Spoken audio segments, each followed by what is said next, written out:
ये है CCN digital और आप देख रहे हैं CCN। ग्राम पंचायत केहरपुर में लगभग 3 एकड़ से अधिक भूमि जिसका खसरा नंबर 111 है, जहां पर कब्जाधारियों द्वारा अवैध रूप से कब्जा किया गया, जिसके कारण ग्राम में उपयुक्त भूमि नहीं है, जिसका दुष्परिणाम यह है कि मनरेगा के तहत कोई भी निर्माण विकास नहीं हो रहे हैं, न ही ग्रामीणों को रोजगार नहीं मिल रहा है, जिसकी शिकायत ग्राम सरपंच द्वारा जिला प्रशासन से की गई है। कब्जा हटाने को आवेदन दिया गया है। कहाँ से आए आप? ग्राम पंचायत केहरपुर से। क्या समस्या थी? वहाँ शासकीय भूमि है, खसरा नंबर जिसका 111 है, वो लगभग 3 एकड़ से ज़्यादा है। हाँ? वहाँ पर अतिक्रमण हो गया है बहुत सालों से। अच्छा। और ग्राम पंचायत में शासकीय भूमि न होने से हम ग्रामवासियों को मनरेगा के तहत कोई काम नहीं दिला पा रहे। नहीं मिल पा रहे, भूमि खत्म हो चुकी है। ये कब्जा किन के द्वारा किया गया? हमें एक्चुअल में पता ही नहीं सर। यानी कब्जा कर लिया वहाँ पे भूमि को। थोड़ा सा जमीन बचा है 1-1.5 करोड़ का, तो भूमि छुड़वाना चाहते हैं जी। आप? हमने इस संबंध में माननीय तहसीलदार साहब, SDM साहब और कलेक्टर महोदया जो पूर्व में थे उनके समक्ष कई बार आए, लेकिन होता कुछ नहीं है। बहुत परेशान। क्या नाम है आपका? मैं सतवंशी उलारी, सरपंच ग्राम पंचायत केहरपुर। जिलहरी घाट, ग्राम गाजीपुर, मंडला में स्थित काशी विश्वनाथ वैदिक गुरुकुल के संचालक आचार्य भीमदेव जी व गुरुकुल परिवार द्वारा दिनांक 15 दिसंबर को ग्राम गाजीपुर, चटुआमार, लुड़िया आदि ग्राम के सैकड़ों जरूरतमंद व्यक्तियों को इस कड़कड़ाती ठंड में शीतकाल में ठंड से बचने के लिए गुरुकुल द्वारा कंबलों का वितरण किया गया। कार्यक्रम में ग्राम सरपंच, ग्राम के धर्म प्रेमी व गुरुकुल से जुड़े सभी धर्म प्रेमियों ने बढ़ चढ़कर हिस्सा लिया।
बनेंगे हम भगवाधारी, देखेगी ये दुनिया सारी।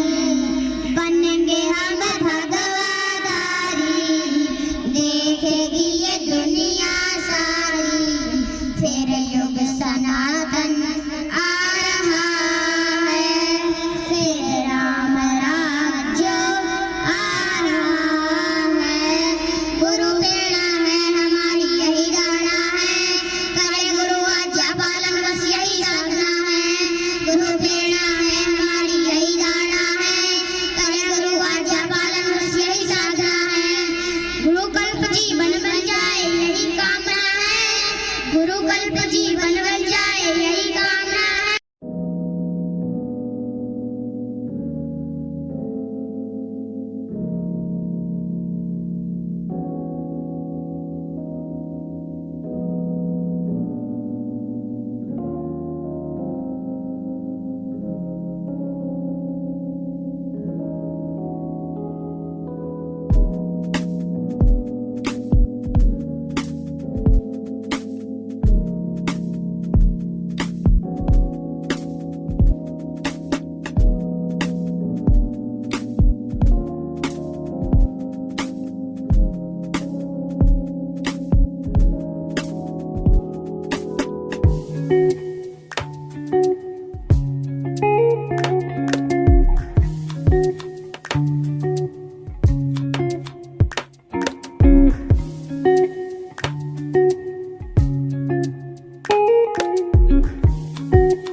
इनर वायस के कर्मयोगी कार्यकर्ताओं द्वारा रेड क्रॉस के सामने नुक्कड़ नाटक की प्रस्तुति दी गई, जिसका मुख्य उद्देश्य सड़क दुर्घटनाओं में लोगों की जान बचाने को लेकर जागरूकता लाना कि शराब या कोई भी नशा करके वाहन न चलाए, दोपहिया वाहन चलाते समय हेलमेट का उपयोग करें, वाहन चलाते समय मोबाइल फोन का उपयोग न करें, यातायात नियमों का पालन करें। जागरूकता के चलते नुक्कड़ नाटक के माध्यम से सुंदर प्रस्तुति दी गई। अरे थोड़ा सा ले ले यार, थोड़ा सा। नहीं गाड़ी चलाना आप पियो ना। नहीं ले, थोड़ा सा ले लो।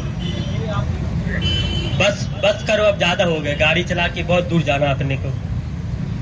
बस करो भैया, थोड़ा सा और ले लेते यार। ठीक है, जल्दी करो, कम पीना।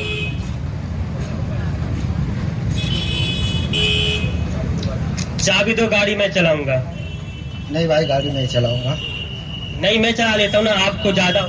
अरे मैं अच्छे से गाड़ी चला रहा कल, आप टेंशन लो ना, मैं गाड़ी में चलाऊंगा। आप बैठो।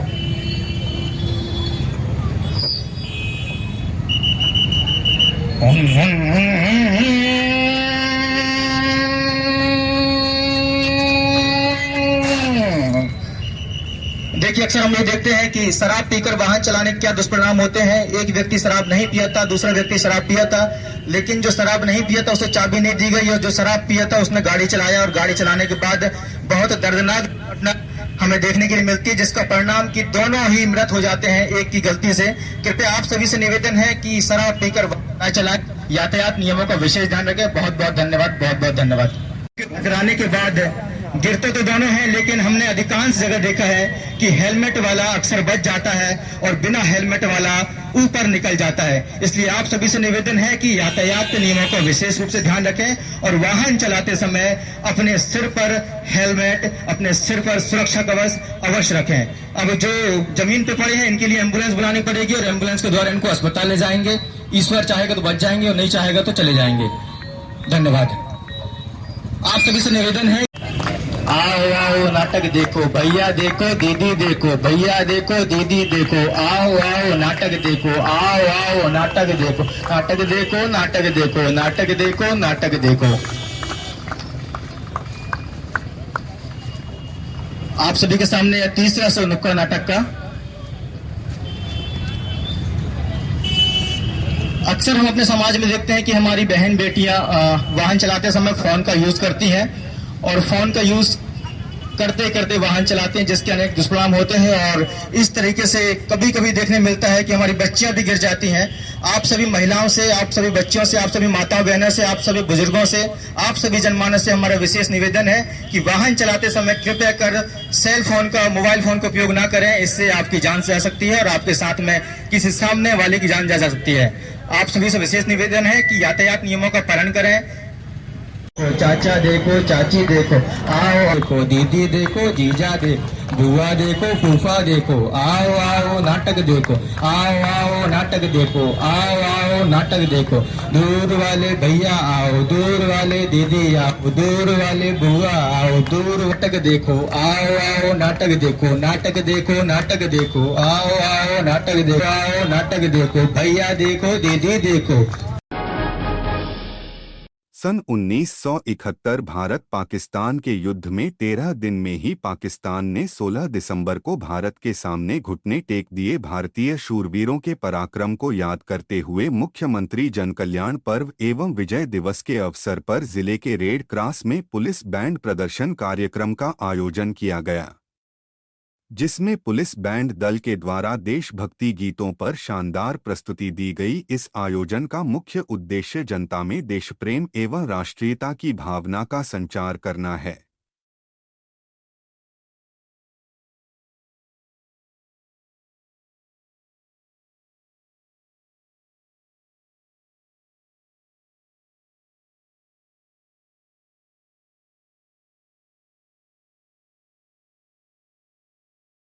बांग्लादेश में राजनीतिक और मानवीय संकट से शुरू हुआ था। पूर्वी पाकिस्तान के लोगों को भयंकर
सर, मुख्यमंत्री जन कल्याण अभियान पुलिस बैंड की प्रस्तुतिकरण हुई है, क्या उद्देश्य है?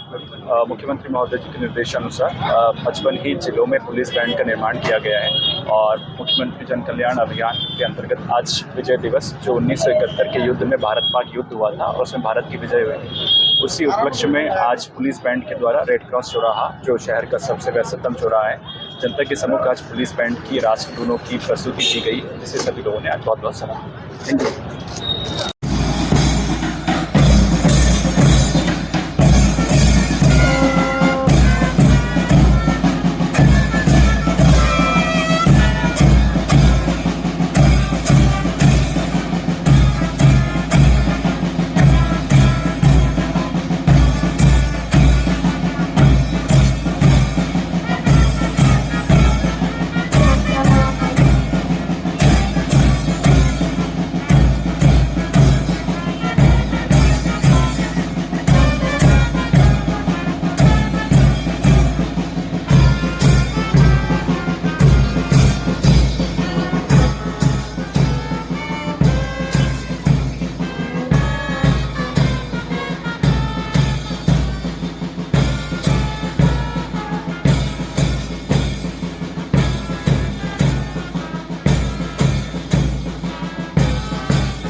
जहां शेर साहब का आपका आगमन हुआ, आपका भी हार्दिक स्वागत करते हैं।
शानदार प्रयास करें। आज के इस भव्य समारोह में हमारे प्रमुख आकर्षण होंगे। सबसे पहले स्वागतम, अतिथि देवो भव हमारे यहाँ की, हमारे भारतीय सांस्कृतिक पुष्प परंपरा है। अतिथियों के स्वागत में एक स्वागतम धुन यहाँ पर बजाई जाएगी। बैंड पर खूबसूरत धुन देंगे महेश कुमार, शिव खंडाते, मनोज कुमार, बसंत कुमार, रामेश्वर, नेमचंद, राम कुमार, सुमन सिंह, प्रशांत सरोते और माधव सिंह। इसका निर्देशन किया है श्री रजत सकलेचा IPS पुलिस अधीक्षक मंडला ने। आइए स्वागतम बैंड धुन पर हम सुनते हैं। स्वागतम।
द्वार कहीं पर भी लोगों के अधिकारों का हनन न हो सके, लोगों के अधिकार उन्हें पूर्ण रूप से मिल सके, उद्देश्यों की पूर्ति हो, जिसके चलते जनवरी में मंडला में मानव अधिकार आयोग की बेंच लगाई जाएगी, जिसकी विजिट के लिए अशोक गोयल, पुलिस महानिरीक्षक, आयोग सेक्रेटरी कम IG, IPS 2003 बेंच, जो 2011 में मंडला पुलिस अधीक्षक।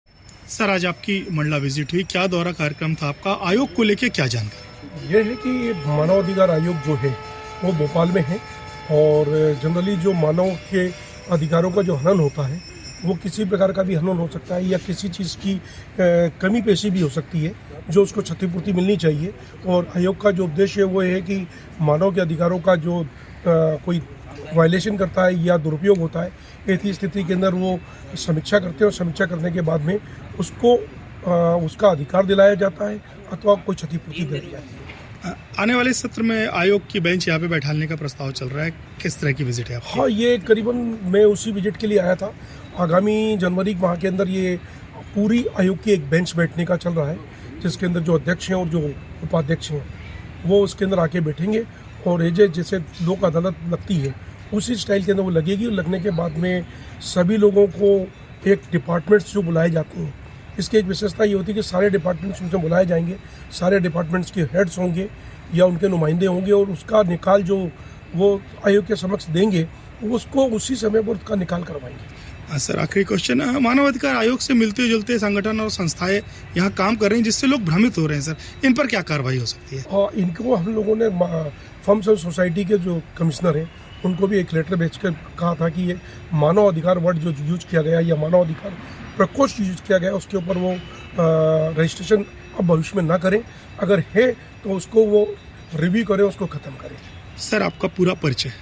मैं अशोक गोयल हूँ, पुलिस महानिरीक्षक हूँ और आयोग के अंदर आज की डेट के अंदर सेक्रेटरी कम IG के रूप में हूँ। साथ ही साथ मैं IPS जो हूँ 2003 बैच का हूँ। पूर्व में आपके यहाँ पर SP के रूप में रहा हूँ।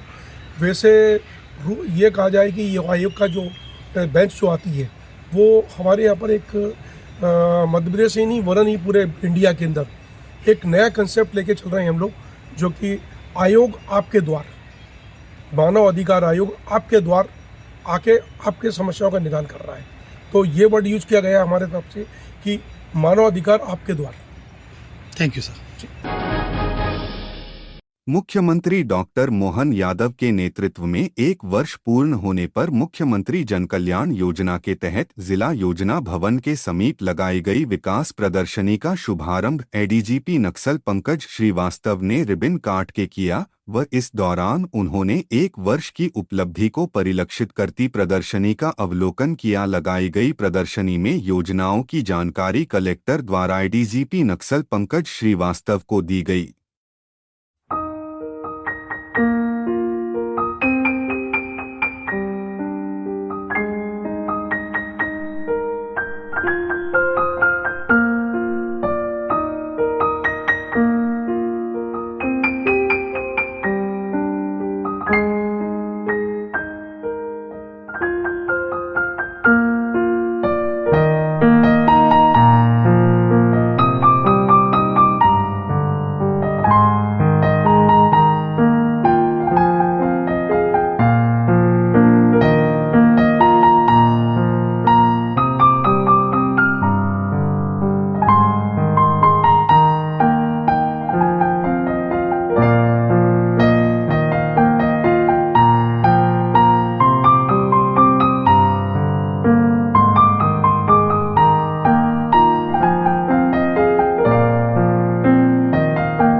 लगातार मध्य प्रदेश सरकार जो जन हितैषी कल्याणी जो योजनाएं चला रही है, उन सभी योजनाओं के विषय में जो प्रदर्शनी लगी हुई है उसमें दर्शाया गया है कि क्रमशः भारत सरकार और मध्य प्रदेश सरकार के जो उपक्रम जो कार्य कर रहे हैं, उन सारी चीज़ों में आपने देखा होगा कि जितनी भी हमारी मध्य प्रदेश सरकार की योजनाएं जो चल रही हैं, उन सब का इन प्रदर्शनियों में विवरण दिया गया है।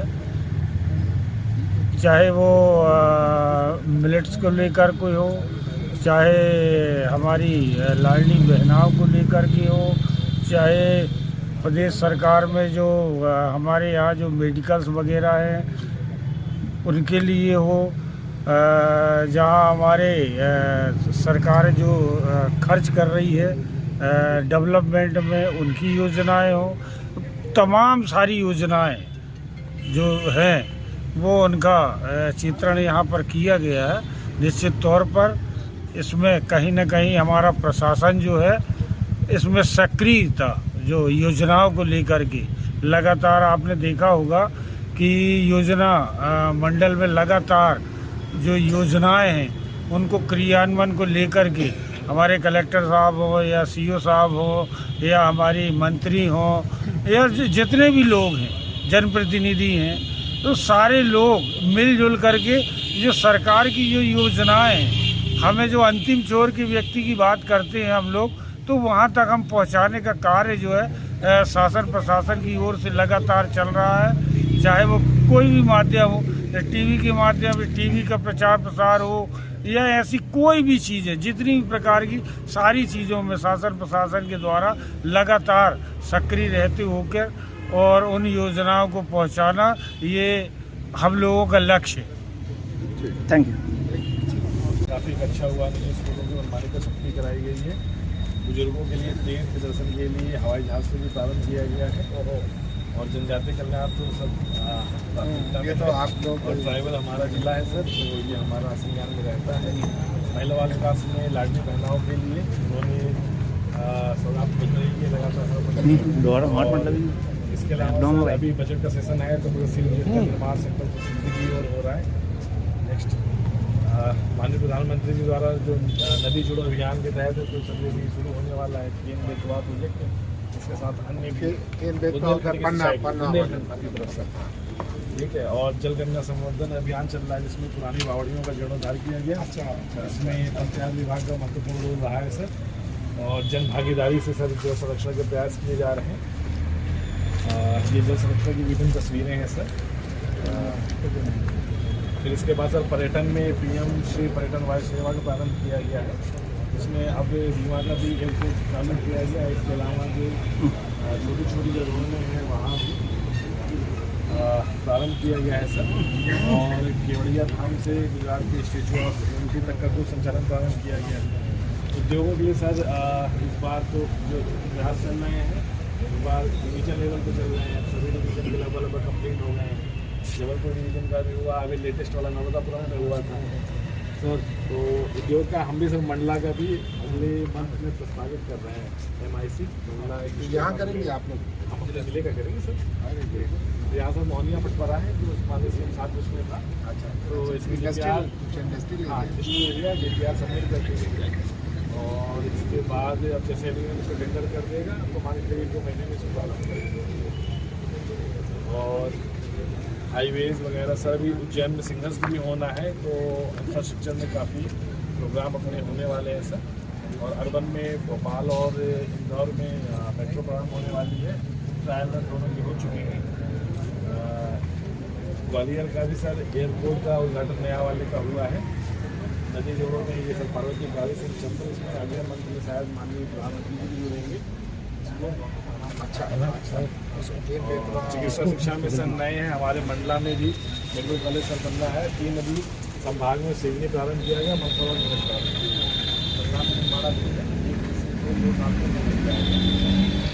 यहाँ पे आयुर्वेद का बनेगा? नहीं, यहाँ वो है मेन है। अच्छा, हिंदी में उसको आयुर्वेदिक आयुर्विज्ञान होगा। आयुर्विज्ञान और ये PMC एयर एम्बुलेंस से काफ़ी लोगों को मिलने सुविधाएँ शहडोल और अच्छा। तो और उज्जैन को सर मेडिसिटी के रूप में करेंगे स्टार्टअप बाकी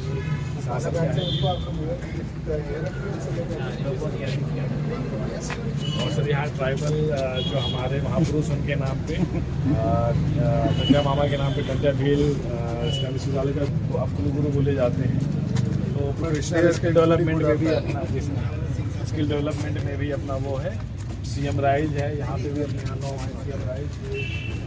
वो आप लोग वो कुछ यहाँ पे उसके नक्सल अफेक्टेड वाले बोलते हैं कुछ स्किल डेवलपमेंट सेंटर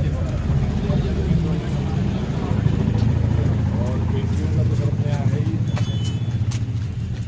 और सर ट्राइबल में जो CM है मिलेट्स, जैसे यहाँ पे फोटो पास है तो इनकी भी इस पर बात कर रहे हैं। और आज किसान योजना लागू है सर, तो फोटो बढ़ाया गया है। अच्छा, आप लोग परचेज करवाते हैं? परचेज करते हैं। यहाँ हमने इस बार प्रयास किया है कि लगभग 600 हेक्टेयर से अधिक में ऑर्गेनिक लग तो रहा है। ऑर्गेनिक में चाहते हैं कि मिनिमम खाद यूज हो, तो ऑर्गेनिक एक जान से डेवलप करें सर। इसमें की लगी है देशवासियों को, जिलेवासियों को समझाने के लिए।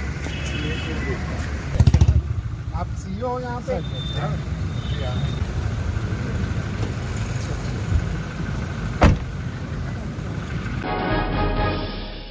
वर्दी के साथ हमदर्दी भी के उद्देश्य के साथ मंडला पुलिस के द्वारा रक्तदान किया गया। इंडोर स्टेडियम पुलिस लाइन में जिला अस्पताल के सहयोग से रक्तदान शिविर लगाया गया। कलेक्टर सोमेश मिश्रा ने रिबन काट के शिविर का शुभारंभ किया गया। सबसे पहले पुलिस अधीक्षक रजत सकलेचा, अतिरिक्त पुलिस अधीक्षक डॉक्टर अमित वर्मा ने रक्तदान किया।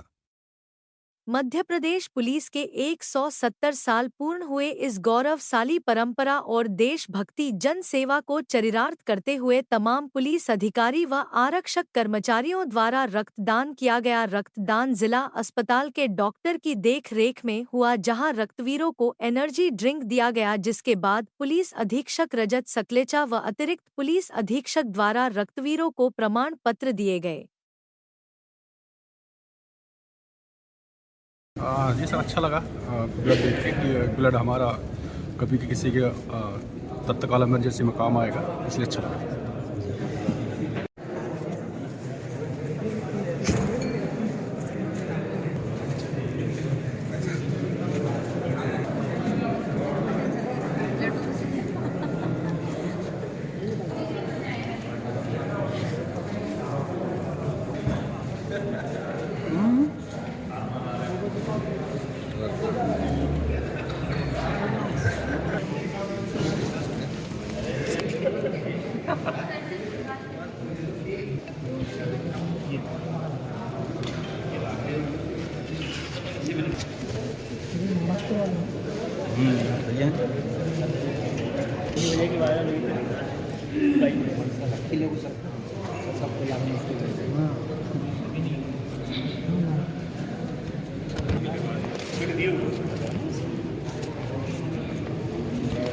ठीक लग रहा है।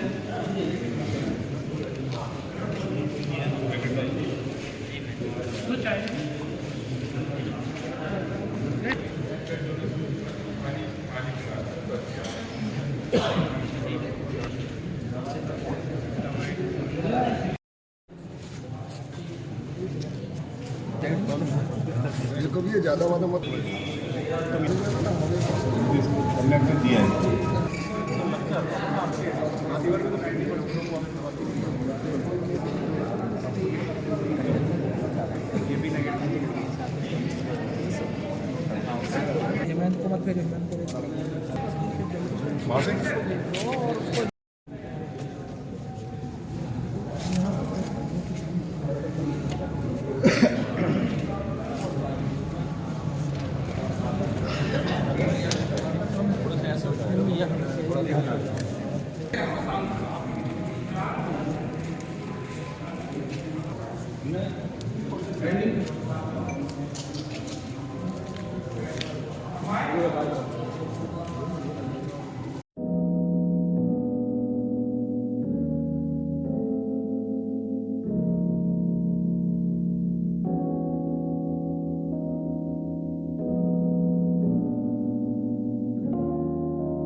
अच्छा लग रहा है। फर्स्ट एक्सपीरियंस है तो अभी ज़्यादा कभी दिया नहीं है, तो एक्साइटेड भी है काफ़ी। दूसरों के लिए यही रक्तदान करना चाहिए, अच्छा रहता है स्वास्थ्य के लिए। आप करके देखो, अच्छा लगेगा।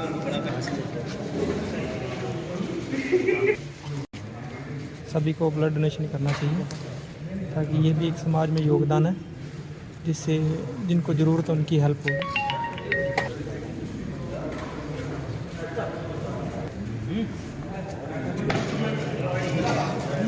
सर कैसा लगता है? बहुत अच्छा लगता है। क्या कहना रक्तदान चाहेंगे? सभी को करना चाहिए। करके देखो, अच्छा लगता है।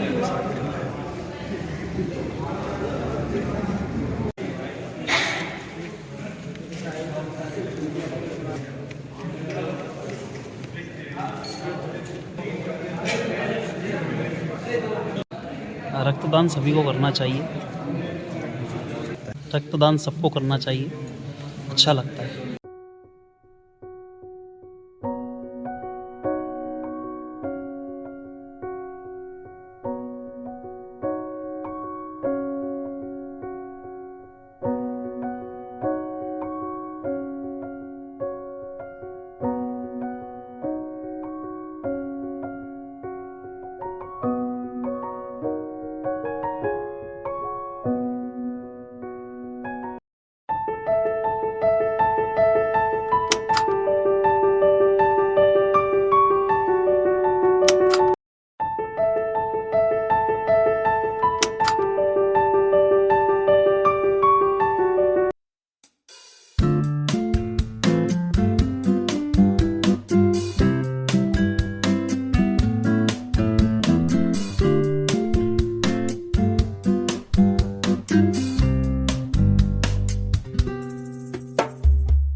सर, आज आपने रक्तदान किया है, कैसा महसूस कर रहे हैं? हाँ, बहुत अच्छा महसूस हो रहा है। क्या कहना चाहेंगे आप इस विषय में? सभी को रक्तदान करना चाहिए। रक्तदान से किसी प्रकार की कोई बीमारी कुछ नहीं होता, सब अच्छा होता है और ब्लड और जल्दी से बन जाता है, जिससे बॉडी की फिटनेस रहती है और शरीर में ताजगी रहती है। जैसा कि एक फैला हुआ है कि रक्तदान नहीं करना चाहिए, कमजोरी आती है, कहाँ कहेंगे, क्या कहेंगे आप इस विषय में? रक्तदान से कोई कमजोरी नहीं आती। मैं आपने देखा, जस्ट मैंने रक्तदान किया, उसमें किसी प्रकार की मुझे कमजोरी या सिकनेस कुछ भी महसूस नहीं हो रहा, अच्छा महसूस हो रहा है।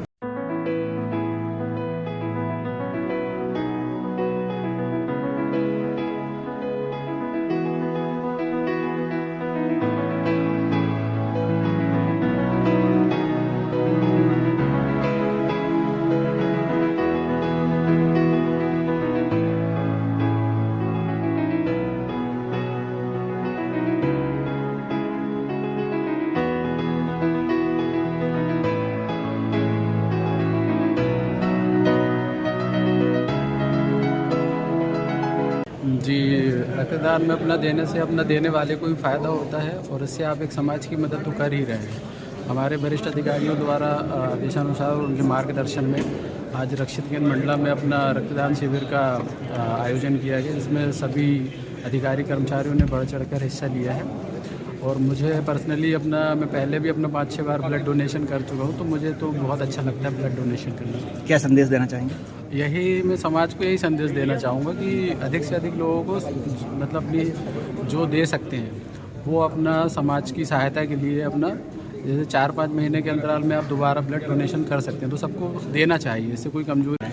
काफ़ी अच्छा महसूस कर रहे हैं। ये पुलिस का एक जन सहयोग है, इसमें सभी को ब्लड डोनेट करना चाहिए और सब जो दे सके उसको देना चाहिए। 6 मंथ में मैंने पहले दिया था और ये दोबारा दे रहा हूँ। जी, क्या संदेश देना चाहेंगे? इससे ये संदेश है कि हमारी पुलिस की पहल है, हम लोग पुलिस हमेशा आगे रहती है, तो पुलिस के लोग काफ़ी करते हैं, तो हम लोग यदि देते हैं तो एक आम जनता भी देने की कोशिश करे या नवयुवक भी देने की कोशिश करे, ब्लड डोनेट करना चाहिए। ये मेरी एक संदेश है। लगातार ग्राम पंचायत की सरकारी भूमि में अवैध कब्जे के मामले प्रशासन के सामने आते हैं। ऐसे ही ग्राम पंचायत चाबी में ग्रामीणों ने एसडीएम को आवेदन दिया, जिसमें उल्लेख किया गया कि ग्राम पंचायत चाबी के सरपंच गया मरावी व उनके परिवार के द्वारा शमशान की भूमि पर, जिसका खसरा नंबर 262 व रकवा 07000 हेक्टेयर है, भूमि पर अवैध कब्जा किया गया है। जिसके कारण दाह संस्कार मिट्टी के लिए भूमि नहीं है। परेशान ग्रामीणों ने भूमि ग्राम के निस्तार उपयोग हेतु दी जाए के लिए आवेदन दिया गया था, जिसके चलते पटवारी की उपस्थिति में तमाम ग्रामीणों के सामने तहसीलदार मोहगांव घुघरी के आदेश पर क्षेत्र के पटवारी द्वारा पंचनामा तैयार कर भूमि को कब्जा मुक्त कर ग्राम के उपयोग निस्तार में देने हेतु कार्यवाही की गई है।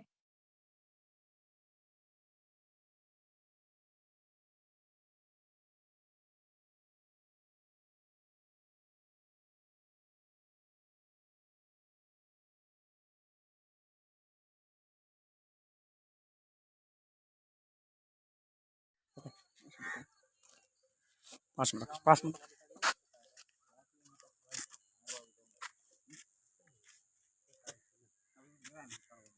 सुन लियो सबने कि एक बार बताना पड़ेगा। बता दो सर, पढ़ दो सर, एक मिनट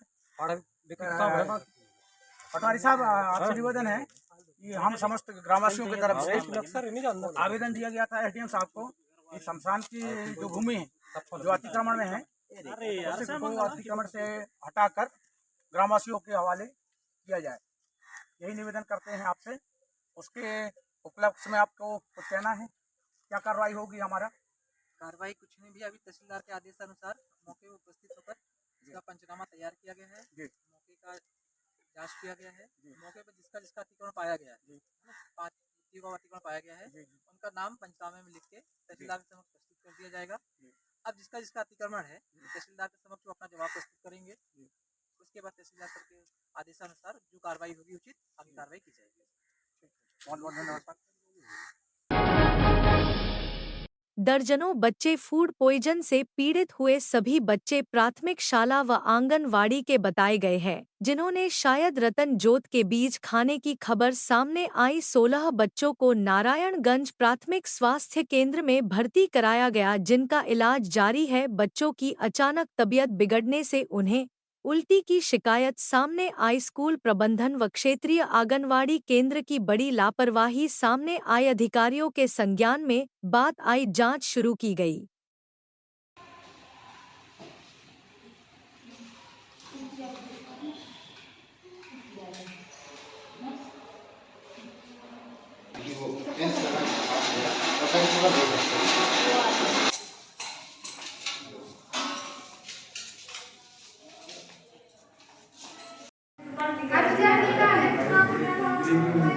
बच्चों के नाम का पता? कौन सी क्लास में? हाँ, कहाँ पढ़ते? कौन सी आंगनवाड़ी? कार्यकर्ता कौन है?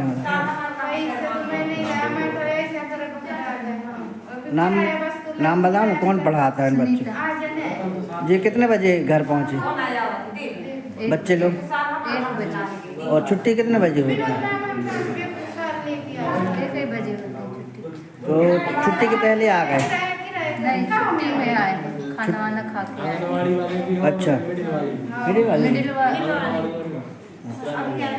प्राइमरी वाले कौन?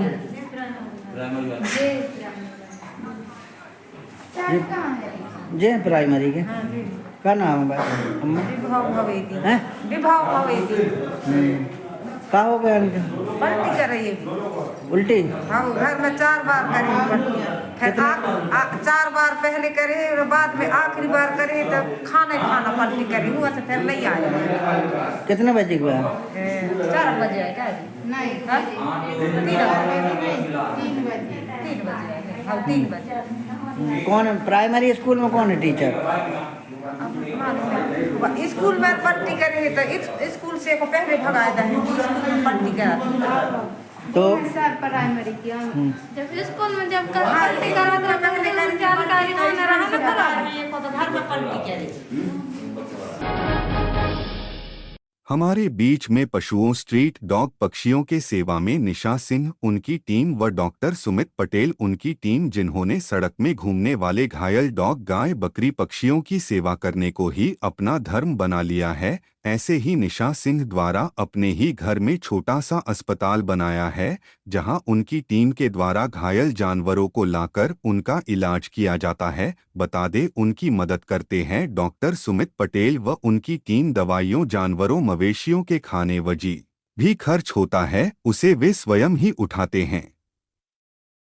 निशा सिंह और उनकी टीम के द्वारा एक स्ट्रीट डॉग को लाकर उसका ट्यूमर का सफल ऑपरेशन किया गया, जिनका साथ दिया डॉक्टर सुमित पटेल और उनकी टीम ने। उन्होंने बताया डॉग को बड़ा ट्यूमर था, जिसके कारण वह बहुत परेशान था, जिसे निशा सिंह द्वारा बहुत मुश्किल से अपने अस्पताल तक लाया गया, जहां डॉक्टर सुमित पटेल ने डॉग का ट्यूमर निकाला। इस कार्य में दवाई, इंजेक्शन, कॉटन पट्टी, जानवरों के भोजन की व्यवस्था ये आपस में करते हैं। ऐसे भी लोग है जो निस्वार्थ भाव से जानवरों की सेवा में लगे हैं। हमें भी जानवरों के प्रति सेवा भाव रखना चाहिए। अगर किसी घायल जानवर, पशु पक्षी को देखे, उनकी मदद जरूर करे, उनके भोजन पानी की व्यवस्था जरूर बनाए। हमारे बीच निशा सिंह, डॉक्टर सुमित पटेल, कुमारी लवी व उनकी टीम जो कार्य कर रही है वह ईश्वर की सच्ची सेवा ही है, जबकि उन्हें किसी की कोई मदद नहीं मिल रही है। ये आपस में ही मिलजुल कर खर्चे की व्यवस्था करते हैं। आप भी एक कदम इन मूक जानवरों, पक्षियों की सेवा में बढ़ाए, जो ईश्वर के प्रति सच्ची श्रद्धा सेवा होगी। साहब, सबसे पहले तो आपको बहुत बहुत साधुवाद, आपकी टीम को बहुत बहुत साधुवाद। यह पुण्य का काम आप लोगों के द्वारा किया जा रहा है। जैसा कि आज आपने एक डॉग का ट्यूमर निकाला हुआ है, कैसे यह काम कर पाते हैं, आप पूरी हमें डिटेल बताइए। जैसा कि आज आपने देखा है कि हमने एक डॉग के ट्यूमर की सर्जरी की है। इसको हम विगत 1 साल से हम इसको जांच कर मतलब ढूंढ रहे थे डॉग को। जितनी बार भी हम इसको पकड़ने की कोशिश करते थे, वो हर फिर 15 दिन के लिए गायब हो जाता था। लेकिन अभी ये हुआ कि जो हमारी दीदी हैं, किरण दीदी, उन्होंने, निशा दीदी है ना, तो उन्होंने, और जो हमारे सर्फ कैचर हैं भाई, उन्होंने इसको रात को पकड़ा। हमको, हमारी टीम को जानकारी दी कि ये डॉग को हमने पकड़ लिया है, तो हमने रात को ही इसको सर्जरी के लिए तैयार हुए। हम लोग सारा सब सामान हमने रात को तैयार कर लिया था। आज सुबह उसकी हमने सर्जरी की और काफ़ी बड़ा ट्यूमर था, लगभग उसका वजन 4 से 5 किलो के आसपास का है और बहुत ही अच्छी तरीके से उसको ट्यूमर को हम लोगों ने निकाला टीम के साथ। और आशा करते हैं कि वो 6 से 7 दिन में नॉर्मल अपना रिकवर हो जाएगा। डॉक्टर साहब, ज़्यादा हम कुछ ना पूछेंगे आपसे, क्या कहना चाहेंगे लोगों के लिए आप? बस मैं लोगों से ये अपील करूंगा कि जैसे ये बाहर जो स्ट्रीट डॉग घूमते हैं, गवर्नमेंट भी उनके ऊपर ध्यान दे रही है। उनका नाम जानवर की जगह हम अब निराश्रित बोलने लगे हैं, तो उनको, उनकी तरफ बहुत ही आशा और उससे देखें, करुणा के साथ देखें। और ऐसा कहीं अगर कुछ केस सामने आता है तो हमारी जो हेल्पलाइन नंबर है पशुधन संजीवनी, जो चलित इकाई है 1962, उस पर कॉल करके हमको बता सकते हैं, उपचार करा सकते हैं। साथ ही हम उन टीम के साथ मिलके ये सर्जरी को प्लान करते हैं और उस पर कार्य करते हैं। डॉक्टर साहब, जैसा कि अभी ट्यूमर निकाला गया है, बहुत बड़ा ट्यूमर था, तो ये जो डॉग है ये कब से फिर चलने फिरने लायक हो जाएगा? ये 6 से 7 दिन में ये सही हो जाएगा, चलने फिरने लायक हो जाएगा। ये इस बीच में अगर कोई ये भागने की कोशिश करे या कुछ ऐसा? हम इधर निशा दीदी के घर में ही इसको रखेंगे और पूरी मॉनिटरिंग करेंगे। एंटीबायोटिक का भी ध्यान रखा जाएगा और साथ में जो दर्द की दवाइयाँ हैं ये सब हम सुबह शाम इसको मॉनिटर करेंगे। जैसे ही ये नॉर्मल हो जाएगा तो हम इसको अपने जिस प्लेस में ये देवदरा साइड घूमता था हम वहीं पर उसको छोड़ देंगे, ताकि ये। डॉक्टर साहब, ये देखा जा रहा है कि जो डॉग से उनका आतंक भी बहुत ज्यादा बढ़ रहा है, आप देख रहे होंगे, तो इस विषय में क्या कहेंगे आप? इसके लिए मैं एक छोटी सी मांग भी रखना चाहूँगा कि जो बड़े बड़े शहरों में एक ABC प्रोग्राम चलाया जाता है, तो वो ABC प्रोग्राम अपने मंडला जिले में नहीं है, जिसमें हम फीमेल डॉग्स का या मेल डॉग्स का कैस्ट्रेशन करते हैं, तो उससे उनकी जनसंख्या रोकने का बहुत अच्छा कदम उठाया जा सकता है। तो बस ये मैं यही चाहूँगा कि जल्द से जल्द वो ABC प्रोग्राम अपने यहाँ भी स्टार्ट किया जाए, ताकि ये हम जनसंख्या नियंत्रण पे काम कर सकें। मैडम, आप क्या कहना चाहेंगे शहर के लोगों को? मैं तो यही कहना चाहूँगी कि जो भी स्ट्रे एनिमल्स हैं उनके लिए सब लोग करुणा का भाव रखें और इस तरीके का अगर कोई एनिमल आपको मिलता है जिसको तकलीफ है तो तुरंत हम लोग को बताएं जिससे हम लोग हेल्प कर सकें। सर आप निराश्रित लोगों के लिए जो जानवर हैं उनके लिए करुणा भाव रखें, उनकी सेवा करें, बाकी तो सारा कुछ ठीक ही है। Thank you sir. मैडम सबसे पहले आपका परिचय जानना चाहेंगे। मैं निशा सिंह और जिला मंडला से हूँ जी। सोशल वर्कर हूँ और फिलहाल 10-12 सालों से एनिमल के राइट्स उनके प्रोटेक्शन के लिए काम कर रही हूँ। जी मैडम आप?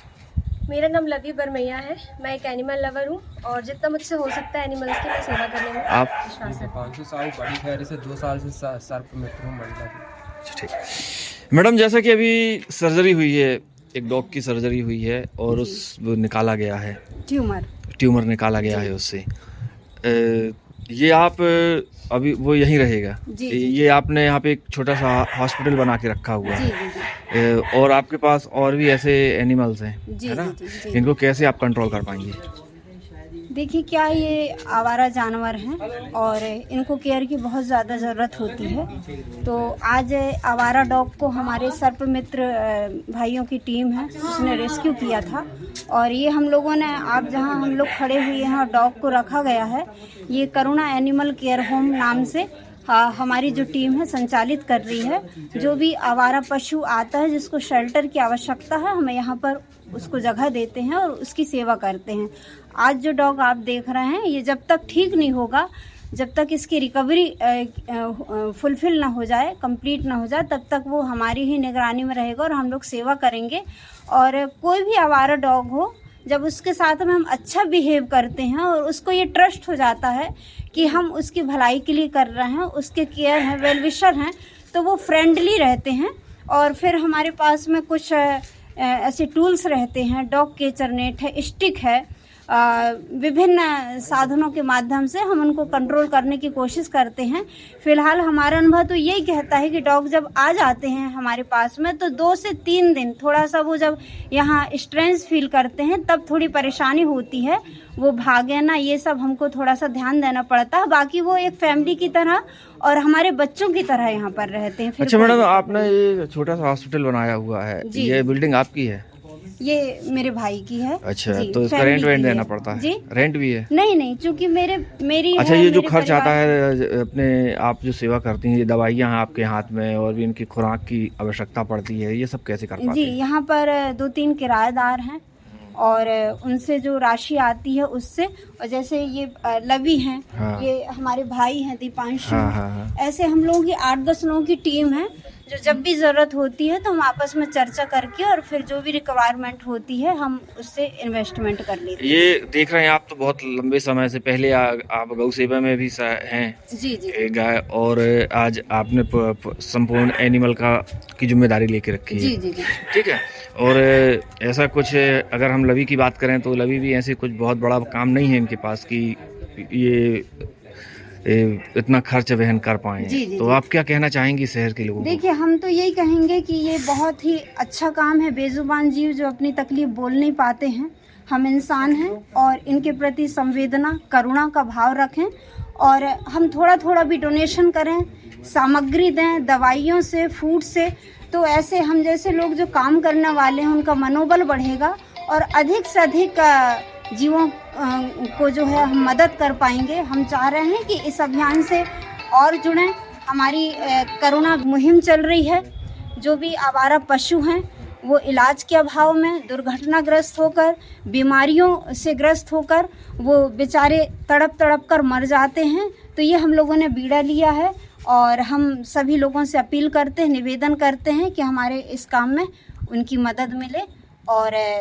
और भी अपने आसपास जो जीव हैं, बेसहारा हैं, ठंड का मौसम है, उनको प्रोटेक्शन की आवश्यकता है। वो यदि हमें ना करें तो वो खुद ये जिम्मेदारी लें। हमारा भारतीय संविधान में जो कानून है ये भी कहता है, अनुच्छेद 51 ए कहता है हमारा संविधान का कि हमारे आसपास जो भी जीव हैं उनके प्रति हम करुणा भाव रखें। लवी, आप क्या कहना चाहेंगे? मैं भी सभी से ये अपील करना चाहती हूँ कि ज़्यादा से ज़्यादा जानवरों की मदद करें, क्योंकि जानवर बेजुबान होता है, वो खुद से तो अपना ट्रीटमेंट नहीं करवा सकता या अपनी मदद नहीं कर सकता। भगवान ने हमें इतना दिमाग और इतनी दिमाग की कैपेसिटी दी है कि हम उनकी मदद कर सकते हैं।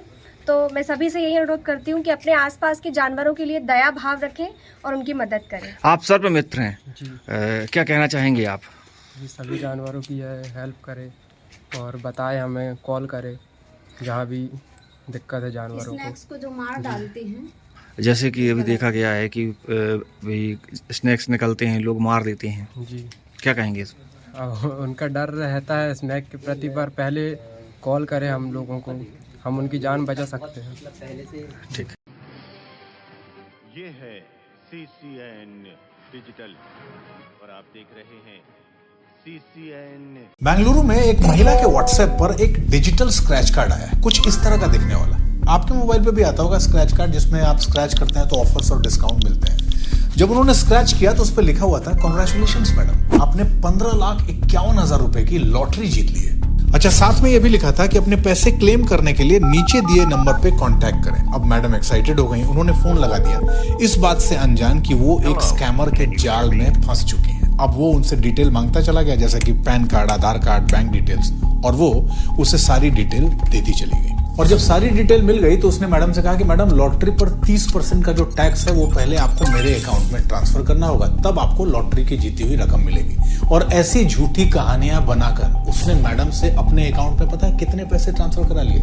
18,40,000 रुपए। आपके मोबाइल पे भी ऐसा कोई मैसेज आया है क्या? इसके चक्कर में मत पड़िएगा, ये लॉटरी फ्रॉड या लॉटरी स्कैम कहते हैं इसको। अगर इसके चक्कर में पड़े तो बैंक अकाउंट साफ हो जाएगा। अगर ऐसा कोई मैसेज आपके जानकारों या रिश्तेदारों के बीच भी सर्कुलेट हो रहा है ना, तो तुरंत उसे रिपोर्ट कीजिए साइबर क्राइम हेल्पलाइन नंबर 1930 पे। देखिए, सावधानी और सतर्कता में ही समझदारी है।